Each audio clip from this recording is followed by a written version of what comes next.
ٹکرے جائے میرا چاند۔ دولے دے دروازے دے اگے بھی ایک بیری ہے۔ تو میں شعر اس لیے دولے دے سامنے پڑھ رہا ہے کہ لکھاں بیر بیری نو لگ دے تے جھڑ جاندے کئی کچے، جڑے پکل لال محمد وہی کھاندے وٹے۔ جڑے اچھے دنا لوگ ہوندے نے وہ گل نو سن کے وہ تے پردہ پاندے نے تے پانی پاندے نے تے مٹی پاندے نے۔ جویں چوری شجاعت اللہ انہوں زندگی دے، وہ ہر گل تے آندا ہوندا مٹی پاؤ۔ یہ بڑی اچھا جملہ اس کا کہ بھی گل نو مٹھانا چاہیے، انہوں جگانا نہیں۔ چوری اشرف ٹلو چاہیے کوئی بھی چیز ہوئے نا تو انہوں مٹھانا چاہیے۔ دلہا اور دلہن کا رشتہ جو ہے یہ ساری زندگی ایک دوسرے دیاں غلطیاں نو مٹی پان دا نام ہے، تد زندگی نب دی۔ کہندے نے مٹھا میوہ بیری دیوے، موڑ وی وٹے کھاوے، ویخ بیری دا صبر محمد موڑ وی پھل دئی جاوے۔ مزل لا ومن یزن اللہ فلا ہادی لا، ونشہد ان لا الہ الا اللہ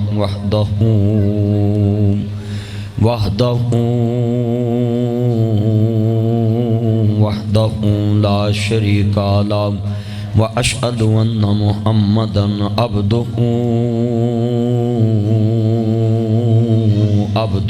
والرسول۔ اما بعد فاعوذ باللہ السمیع العلیم من الشیطان الرجیم، بسم اللہ الرحمن الرحیم۔ یا ایھا الذین آمنوا اتقوا اللہ حق تقاتہ ولا تموتن الا وانتم مسلمون۔ یا ایھا الذین آمنوا اتقوا اللہ وقولوا قولا سدیدا، یا ایھا الناس اتقوا ربکم الذی خلقکم من نفس واحدہ۔ النکاح نصف الایمان، النکاح من سنتی، ان اللہ وملائکتہ یصلون علی النبی، یا ایھا الذین آمنوا صلوا علیہ وسلموا تسلیما۔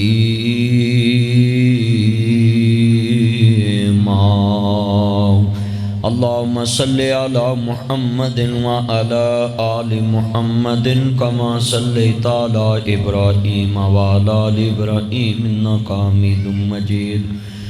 اللہم بارک علی محمد وعلی آل محمد کما بارکت علی ابراہیم وعلی آل ابراہیم انک حمید مجید۔ اللہ اکبر لا الہ الا اللہ واللہ اکبر وللہ الحمد۔ ما کان محمد ابا احد من رجالکم ولکن رسول اللہ وخاتم النبیین۔ اما بعد فإن أحسن الخير الحديث كتاب الله وأحسن الهدي هدي محمد صلى الله عليه وسلم، وشر الأمور محدثاتها وكل محدثة بدعة وكل بدعة ضلالة وكل ضلالة في النار۔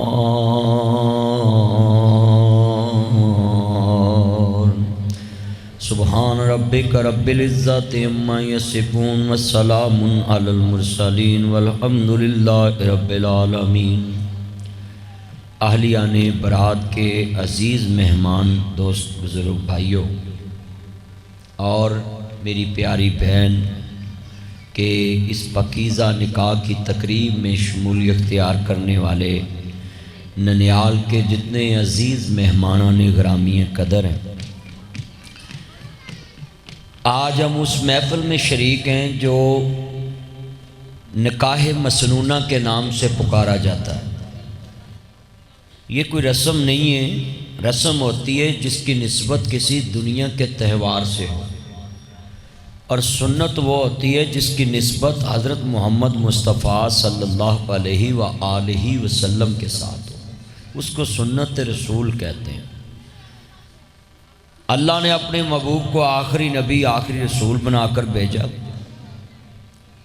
دلہے کے پاس نکاح مسنونہ، خطبہ مسنونہ پڑھنے کا مقصد کیا ہوتا ہے؟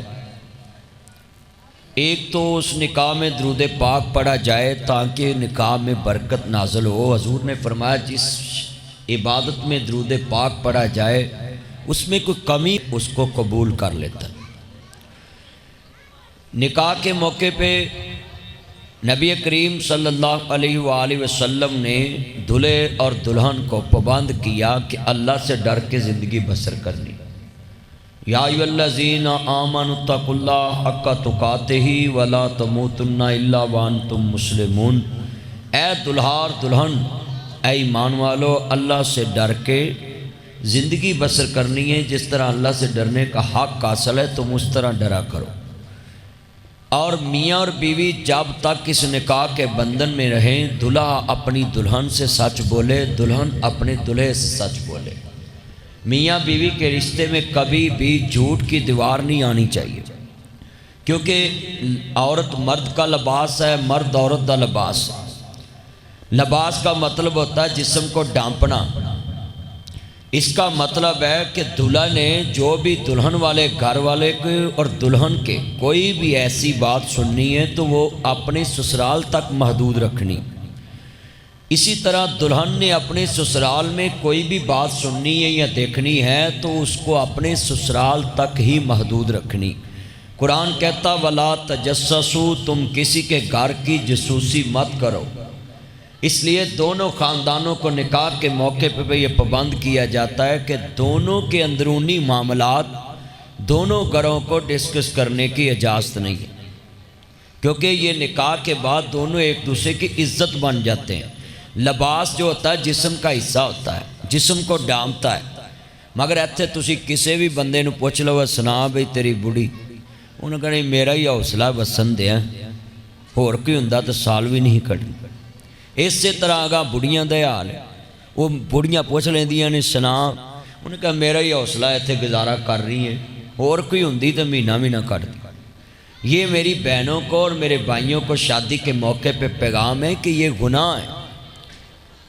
شریعت نے کہا ہے کہ جتھے کڑا ہوئے اتھے پانی دا چکڑ ہوندا ہے، جتھے پانڈے ہون اتھے کھڑاک ہوندا ہے۔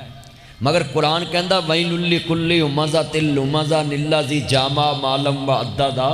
تم نے تانے مینے نہیں مارنے، کیونکہ یہ ہلاکت ہے۔ قرآن نے کہا تانے مینے دینے والے لوگوں کے لیے ہلاکت ہے، بربادی ہے۔ میاں محمد بخش نے لکھیا ہے، کہندے نے لکھاں بیر بیری نو لگ دے چن، دولہا چن، شعر سننا ہے۔ لکھاں بیر بیری نو لگ دے چڑھ جاندے کئی کچے، جیڑے پکن لال محمد شاید تیرے بوئے اگے بھی بیری ہے میں بیر کھادے نے، ماں شکرے جائے میرا چاند۔ دولے دے دروازے دے اگے بھی ایک بیری ہے۔ تو میں شعر اس لیے دولے دے سامنے پڑھ رہا ہے کہ لکھاں بیر بیری نو لگ دے تے چڑھ جاندے کئی کچے، جیڑے پکن لال محمد وہی کھاندے وٹے۔ جڑے اچھے دنا لوگ ہوندے نے وہ گل نو سن کے وہ تے پردہ پاندے نے تے پانی پاندے نے تے مٹی پاندے نے، جویں چوری شجاعت اللہ انہوں زندگی دے، وہ ہر گل تے آندا ہوندا مٹی پاؤ۔ یہ بڑی اچھا جملہ اس کا کہ بھی گل نو مٹھانا چاہیے، انہوں جگانا نہیں چوری اشرف ٹلو چاہیے۔ کوئی بھی چیز ہوئے نا تو انہوں مٹھانا چاہیے۔ دلہا اور دلہن کا رشتہ جو ہے یہ ساری زندگی ایک دوسرے دیاں غلطیاں نو مٹی پان دا نام ہے، تد زندگی نبھدی۔ کہندے نے مٹھا میوہ بیری دیوے موڑ وی وٹے کھاوے، ویخ بیری دا صبر محمد موڑ وی پھل دئی جاوے۔ اب اس کا مطلب کیا ہے کہ دولہا اور دلہن کیلے نے نہیں ایک دوسرے کو ملنا۔ جب بھی سسرال سے دعوت آئے تو اپنے ماں باپ کا کارڈ پہ نام لکھوانا ہے کہ میرے ماں باپ کو دعوت لکھیں، اور اسی طرح لڑکی والی نے دلہے کے ماں باپ کو دعوت دینی ہے، اور اسی طرح لڑکے والوں نے دلہن کے ماں باپ کو دعوت دیں۔ مگر ساڑھے چلٹ رواج ہے جی کڑی منڈا ہی آ جائے تو پھر کڑما نو زہر دے دینا چاہیے۔ یہ کڑی منڈا ہی ہے تو پھر بندہ اوتھے جی ماں پہ انہوں اولاد پالن دا ہی صرف رہا ہے۔ یہ میں اپنی بہنوں کو کہوں گا کہ شادی تو پہلے جی میں کھانے پکاؤندیاں جی نا کڑما دے ایویں بعد چوں بھی پکایا کرو۔ وہ پتہ نہیں 5 سال زندہ نے، 10 سال زندہ نے، 3 سال زندہ نے، 4 سال زندہ ہے، لہٰذا انہاں دی سیوا اونجی کرو کیونکہ اولاد ماں باپ پالدا ہے۔ انگریز میں اور مسلمان میں فرق یہی ہے، انگریز کہتا ہے کہ لڑکی لڑکا جوان کرو تے بس انہاں نو حوالے کر دو اپنی زندگی دے، تسی کوئی ڈونٹ ٹچ می لائف۔ وہ گورا کہتا ہے کہ میری زندگی میں انٹرفیل مت کریں، مگر اسلام کہتا ہے کہ جب تک زندگی ہے تسا ماں باپ نال اف بھی نہیں کرنی۔ اس لیے اگلا یہ جملہ بڑا ہمارے پاکستان میں ہے کہ جوائی تگڑا ہوئے تو اسی عزت بڑی کرنے ہیں، بھائی جان کہاں پہنچے ہیں، کدھر پہنچے ہیں، کہاں سے لینے آئے آپ کو، تے ماڑا جوائی ہوئے تو انہوں فون تے بھی نہیں پہنچ دے کتنے پہنچے۔ بھائی ہم دولت کی وجہ سے داماد کی عزت نہیں کرتے، شریعت نے بیٹی کی وجہ سے داماد کی عزت بنائی ہے کہ جس کو آپ نے اپنے لختے جگر دے دیا ہے۔ حضور نے فرمایا الفاطمہ بضعۃ منی، فاطمہ میرے دل کا ٹکڑا ہے۔ اب حضور نے جس کو دل کا ٹکڑا دیا اس کو مولا علی پاک کہتے ہیں، شیر خدا کہتے ہیں، علیہ السلام کہتے ہیں۔ تو اس کا مطلب ہے کہ ہمیں داماد امیر ہو غریب ہو یہ اللہ کی دین ہے۔ کہندے نے نا عزت کسے دی ویکھ نہ سڑیا کر،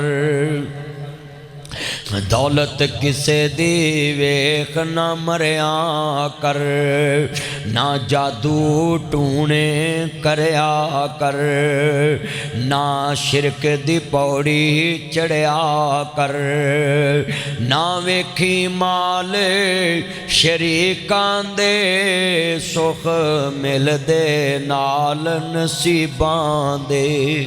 اس لیے ہمیں داماد بہنوئی غریب ہو یا امیر عزت ایک جیسی کرنی چاہیے۔ اسی طرح دولہے کو پابند کیا گیا ہے کہ اپنی بیوی کے معاملے میں انصاف سے کام لینا ہے۔ شریعت نے کہا جو بیوی سے انصاف نہیں کرتا قیامت کو اس کا ایک دھڑ مارا ہوگا، فالج ہوا ہوگا اس کو۔ اسی طرح دلہن کو کہا گیا کہ تم نے بھی اپنے میاں کو جب گھر آنا ہے تو بسم اللہ کہہ کے مسکرا کے دیکھنا ہے۔ نبی پاک نے فرمایا جو عورت بسم اللہ کہہ کے اپنے خامد کو مسکرا کے دروازہ کھولتی ہے جنت کے 8 دروازے اس کے لیے کھول دیے جاتے ہیں۔ اس لیے عورتوں نے چاہیے کہ جدو خامد گھر آوے ان سکون دیاں خبراں دین۔ یہ نہیں ہے ہوندے کہنا آٹا بھی مکا، گھیو بھی مکا، دالاں بھی مکیاں، شیمپو بھی مکا، فلانی شے بھی مکی، دے بندہ اکیلا میں بھی مکا۔ نہیں، شریعت کہتی ہے کہ مرد کی سکون کے لیے عورت کو بھیجا ہے۔ ہمارے گھروں میں الٹ رواج ہے کہ مرد کو آتے ہی بتانا گھر میں یہ ہو گیا یوں ہو گیا۔ نہیں، شریعت کہتی جب صبح گھر سے جائے فریش ہو کے تو تب اس کو کہنا یہ چیز چاہیے، یہ کام ہوا تھا، اس کا دماغ فریش ہو۔ ہمارے گھروں میں اکثر یہی مینوں اکثر ہے جنہیں دوست احباب نے پوچھتے رہندے میں نکاح دے موقع تے خطبہ دینا میں چیزاں سمجھانا ہے۔ گل ویلے دی ہوندی ہے، پھل موسم دا ہوندا ہے، گونگا نکاح نہیں پڑھانا چاہیے۔ مولوی آندے نے نکاح پڑھا کے تینوں قبول ہے، ہوندا یہ قبول ہے تو چلو گل ختم۔ یہ نہیں، خطبہ نکاح کا مقصد ہے کہ پورا براتیوں کو سمجھایا جائے کہ نکاح کے اندر کون سی چیزیں ہیں، یہ کن کن چیزوں کا پابند کیا گیا ہے۔ ہم نکاح کے موقع پہ ایسی باتیں نہیں کرتے۔ یہ میں کڑوی باتیں کر رہا ہوں، عورتوں کو کئی باتیں ناگوار گزرتی ہیں، مردوں کو گزرتی، مگر یہ ضرورت ہے۔ یہ ہمارے گھروں میں اکثر الٹ رواج چل پڑتا ہے کہ ہم ایک دوسرے کی عزت کو اپنی عزت نہیں سمجھتے، بلکہ ایک دوسرے کے کھانے کی تعریف نہیں کرتے۔ کھانے میں نقص ہو تو ہم بیان کرتے ہیں۔ بھئی یہ ہمارا خاندانی رشتہ کیسے جڑا ہے اگر ہم نے ایک دوسرے کی چیزوں کو اچھالنا ہے اور لوگوں کے سامنے بیان کرنا ہے کہ اس میں یہ نہیں تھا، نمک کم تھا، فلاں کم تھا۔ شریعت نے تو یہ کہا ہے، نبی کریم اپنی بیوی کے دسترخوان پہ بیٹھتے تھے، دوسری دفعہ نمک نہیں مانگا کہ کہیں میری بیوی کی انسلٹ نہ ہو جائے کہ صبح سے کھانا پکاتی ہے اور شام کو اگر میں نمک مانگ لیا تو اس کے دل میں یہ نہ آئے کہ پتہ نہیں نمک میرے سے پورا نہیں ڈلا۔ اس لیے میں ماؤں بہنوں کو اپیل کروں گا، عورتیں میری تقریر سن رہی ہیں، کہ بہو کے کھانے میں کوئی نقص ہو تو اس کو چھپایا کریں۔ بہو بھی آپ کی جیسی ایک عورت ہے، تم پہلے بہو تھے، پھر ماں بنی، پھر جناب دنیا میں سس بنی۔ اس لیے سبھی عورتوں کو چاہیے جس طرح بیٹی کو 20 سال سکھاتی ہیں بہو کو بھی سکھائیں۔ اگر بہو شادی کے بعد 10 دن 15 دن پریشان رہے تو اس کو کوئی ایسی ایلیگیشن نہیں لگانا چاہیے کہ یہ لڑکی کو کیا مسئلہ ہے، کوئی جادو ٹونے کا مسئلہ ہے، کوئی جنات کا مسئلہ نہیں۔ ایک درخت کو دوسری جگہ پہ منتقل کرنا، مالک کتنے دن اس کو پانی دیتا ہے کہ یہ درخت چل پڑے؟ 15 دن بعد 10 دن بعد درخت چلتا ہے تو وہ کہتا اب یہ چل گیا ہے۔ تو ایک ماں باپ کے گھر میں بیٹی 20 دن نہیں رہی، 20 سال رہی، 15 سال رہی، 18 سال رہی، 25 سال رہی، اور آپ کے گھر میں اس کو ایڈجسٹ ہونے میں ٹائم لگے گا۔ اس لیے ہمیں موقع پہ یہ باتیں اپنے دل میں جگہ رکھنی چاہیے۔ اللہ سے دعا ہے، کہندے کپڑا پھٹے تروپا لگدا، دل پھٹے کس سینہ، تے اپنے آباج محمد بخشا، کی مرنا کی جینا۔ میں یہاں نکاح کے موقع پہ دعا کرتا ہوں کہ اللہ اس میری بیٹی یہ میری بہن ہے، میں لاہور سے اس بہن کے نکاح کے لیے آیا ہوں کہ میں اپنی بہن کے نکاح میں شامل ہوں، یاسر بھائی میرے بھائی ہیں، چودھری بوٹا صاحب میرے عزیز ہیں، تو میں اپنے بھائی دلہا صاحب علی یسا صاحب کے نکاح میں شامل ہونا اپنی نجات کا ذریعہ سمجھتا ہوں کہ رسول پاک کی ایک سنت میں ہم نے شرکت کی ہے۔ ہم نے برادری ازم پہ یا ہمسائی ازم پہ نہیں شرکت کی، یہ نکاح حضور کی سنت ہے۔ کٹ کرنے کے لیے اور بڑے موقع ہوتے ہیں، ہم نکاح کی پاکیزہ مجلس میں شریک ہیں، اور میں دعا کرتا ہوں سارے براتیوں کے لیے کہ آپ کی جتنی بیٹیاں جن کے رشتے نہیں ہوئے اللہ بہتر اسباب پیدا کرے، اور جن کی بیٹیاں رشتے ہو چکے اللہ ان کے گھروں میں سلوک، اتفاق، محبت پیدا کرے، اور خصوصی جو دولہا اور دلہن کے عزیز رشتہ دار اس شادی میں شریک ہیں اللہ جن کے پاس اولاد نہیں ان کو نیک اولاد عطا فرمائے، اور